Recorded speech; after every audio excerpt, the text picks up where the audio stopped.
नमस्कार। Bharat express digital में आपका स्वागत है। आप सुन रहे हैं मेरी बात, जिसे लिखा है भारत एक्सप्रेस के चेयरमैन, एमडी और एडिटर इन चीफ उपेंद्र राय ने। अमृत काल पर दाग न बन जाए अमृत कथा।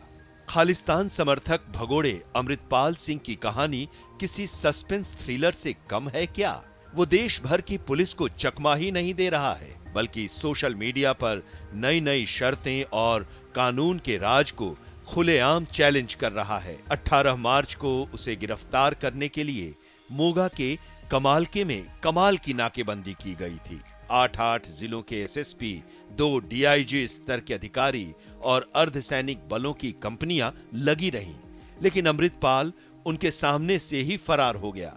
2 हफ्ते पहले जिस काम को पूरा करने का जिम्मा पंजाब के 8 जिले की पुलिस पर था, अब 9 राज्यों की पुलिस भी मिलकर उसे पूरा नहीं कर पा रही है। वो उत्तराखंड से लेकर हिमाचल प्रदेश, हरियाणा, उत्तर प्रदेश, दिल्ली, महाराष्ट्र और न जाने कहां-कहां देखा गया है। ये तो वो जगह है जहां से उसकी लोकेशन मिली है। उसके उत्तर प्रदेश बॉर्डर पार कर नेपाल पहुंच जाने की अटकलें भी हैं।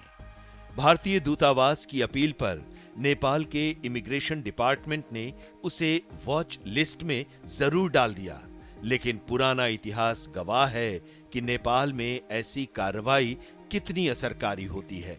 अब फिर चर्चा है कि पुलिस ने अमृतसर और भटिंडा में और उसके आसपास सुरक्षा कड़ी कर दी है, क्योंकि अमृतपाल सिंह अमृतसर के स्वर्ण मंदिर या भटिंडा में तख्त श्री दमदमा साहिब में से किसी एक में प्रवेश करने के बाद आत्मसमर्पण कर सकता है।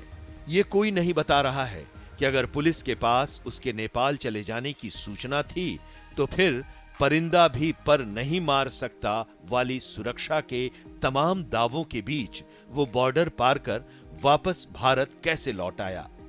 ये तो 2 ही स्थितियों में संभव है, या तो पुलिस की सूचना तंत्र में खामी है या फिर उसका सुरक्षा तंत्र फेल कर गया है। राष्ट्रीय जांच एजेंसी एनआईए ने आतंकी संगठनों और गैंगस्टरों की जांच के लिए 2022 और 2023 में पंजाब में कई जगहों पर छापेमारी की थी। उस समय अमृतपाल को क्यों बख्शा गया, इसका जवाब किसी के पास नहीं है, जबकि उस समय हमारे घरेलू मीडिया समेत अमेरिका, ब्रिटेन, कनाडा, जर्मनी जैसे देशों में भिंडरावाले 2.0 के रूप में उसकी ताजपोशी का डंका जमकर पीटा जा रहा था। सवाल बहुत सारे हैं। जालंधर में आमने सामने की भिड़ंत में 3 में से केवल उसी गाड़ी का बचकर निकल भागना जिसमें अमृतपाल बैठा था, क्यों महज संयोग है?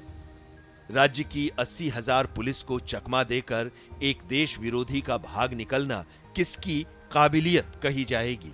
नाकामी केवल पंजाब पुलिस की ही नहीं है, ये इंटेलिजेंस के लिए भी उतनी ही शर्म की बात है, क्योंकि जब कोई वांटेड अपराधी होता है तो केंद्रीय इंटेलिजेंस ब्यूरो की भी ये जिम्मेदारी होती है कि वो उसे ट्रैक करे और नजदीकी पुलिस थाने को इसकी सूचना दे और उसकी गिरफ्तारी को सुनिश्चित करे। बेशक मोदी सरकार की सख्त निगरानी और अचूक कार्रवाई के कारण देश में आतंकवादी घटनाएं अब पुराने दिनों की बात हो गई हैं। इसलिए ये बात हैरान करती है कि अमृतपाल पर इंटेलिजेंस कैसे चूक कर गई। व्यवहारिक समझदारी तो यही कहती है कि अमृतपाल ने जिस देश में कदम रखा, उसी दिन से और खासकर खालिस्तान का खुलेआम समर्थन करने के बाद तो निश्चित रूप से उस देश के खुफिया रडार पर होना चाहिए था और उस पर एनएसए के तहत केस दर्ज किया जाना चाहिए था। 24 फरवरी को अजनाला पुलिस थाने पर हमले के बाद आखिरकार जब उस पर कार्रवाई का निर्णय लिया गया, तब तक काफी देर हो चुकी थी। चेहरे बदल बदल कर देश के सुरक्षा तंत्र को चुनौती दे रहे अमृतपाल का असली चेहरा क्या है?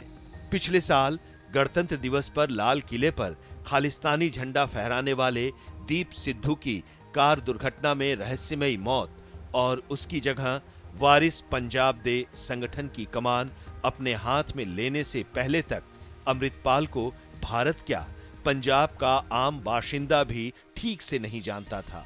इसी वजह से वो दुबई से जुड़े अपने अतीत के बारे में खुलकर बात नहीं करता है।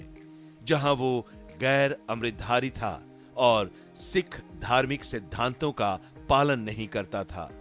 दुबई में वो ड्रग डीलर जसवंत सिंह रोडे से जुड़ा हुआ था, जिसका भाई पाकिस्तान से काम कर रहा है। भारत आने के बाद उसने अचानक एक धार्मिक कट्टरपंथी के रूप में काम करना शुरू कर दिया, जो एक तो उसकी पिछली 29 साल की जिंदगी से बिल्कुल अलग था और दूसरा स्पष्ट रूप से इस आशंका को बल देता है कि उसे भारत में भारतीय हित के लिए विरोधी ताकतों द्वारा लगाया गया। ये ताकतें कौन सी हैं? इसकी जानकारी के लिए ये पता लगाना जरूरी है कि कौन उसे खालिस्तान के बहाने देश में अस्थिरता फैलाने के लिए रसद पानी दे रहा था, कौन उसे कानून के शिकंजे से बचा रहा था, और अब जब वो मारा मारा फिर रहा है तो कौन उसके लिए सुरक्षित ठिकाने उपलब्ध करा रहा है।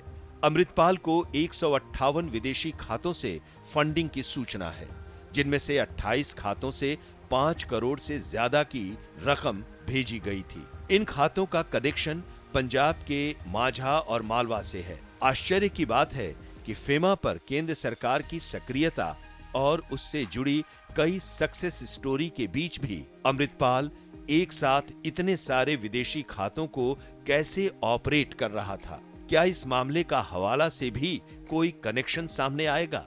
उसके मददगारों में एक और ड्रग तस्कर हैं जो अपनी काली कमाई से उसकी मदद कर रहे हैं, और दूसरी ओर आईएसआई है जो उस तक हथियार और अन्य मदद पहुंचा रही है। विदेशों में बैठे उसके आका अलग से उसे करोड़ों की फंडिंग कर रहे हैं। नशा मुक्ति केंद्र की आड़ में वो खुद को हथियारों से लैस कर एक अलग सेना तैयार कर रहा था। अमृतपाल की एक महिला ब्रिगेड को लेकर भी जानकारी मिल रही है, जो एक तरह से उसका साया बनकर घूम रही है और जिसकी मदद से हाई अलर्ट होने के बावजूद वो शहर शहर सारी एजेंसियों को चकमा देता घूम रहा है। ये संयोग नहीं हो सकता कि हर बदलते ठिकाने पर उसे आसरा देने वाली उसकी कोई महिला मित्र ही निकली है। वहीं बॉर्डर पार कराने के लिए आईएसआई की ओर से अपने सभी स्लीपर सेल को एक्टिव करने की खबरें भी हैं।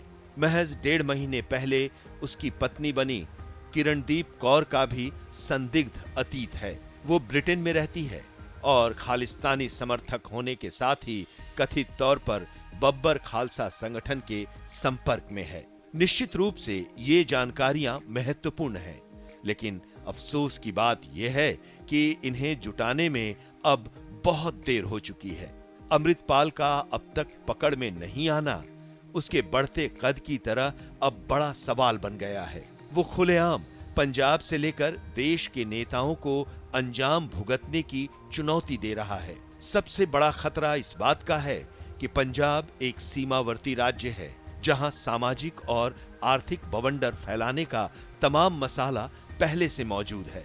मुख्य धारा में सिखों के बहिष्कार का नैरेटिव, कट्टरपंथी प्रवासी और आईएसआई का दखल पंजाब में अलगाववाद को फिर हवा दे सकता है। तेजी से नुकसान का धंधा बनती जा रही खेती और उसके साथ ही कम हो रही कृषि योग्य भूमि के बीच बढ़ती बेरोजगारी और सीमा पार से आ रहे ड्रग के कारण चुनौती और गंभीर हो सकती है। पंजाब में आम चलन है कि परिवार के एक व्यक्ति को विदेश भेजने के लिए जमीन बेच दी जाती है। फिर जब घर में आर्थिक मुश्किलें आती हैं तो मदद विदेश से आती है और धीरे धीरे परिवार प्रवासी कट्टरपंथियों के प्रभाव के प्रति संवेदनशील होता जाता है। इसके पीछे शेष भारत में अल्पसंख्यकों के हवाले से पैदा हुआ डर भी काफी काम करता है। कौम की आड़ में फैलाया गया ये पूरा नैरेटिव अमृतपाल जैसे लोगों की लार्जर देन लाइफ वाली छवि बनाने के काम आता है, जैसा हमने भिंडरवाले के मामले में भी देखा है। पंजाब फिर 80 वाले उसी दशक में न पहुंच जाए, इसके लिए जरूरी है कि अमृतपाल के सरेंडर करने या उसकी गिरफ्तारी के बाद पारदर्शी जांच और अभियोजन सुनिश्चित कर जल्द से जल्द उसकी इस कथा का उपसंहार लिख दिया जाए। क्योंकि अमृतकाल में हिंद की गौरव गाथा में दाग है ये अमृत कथा।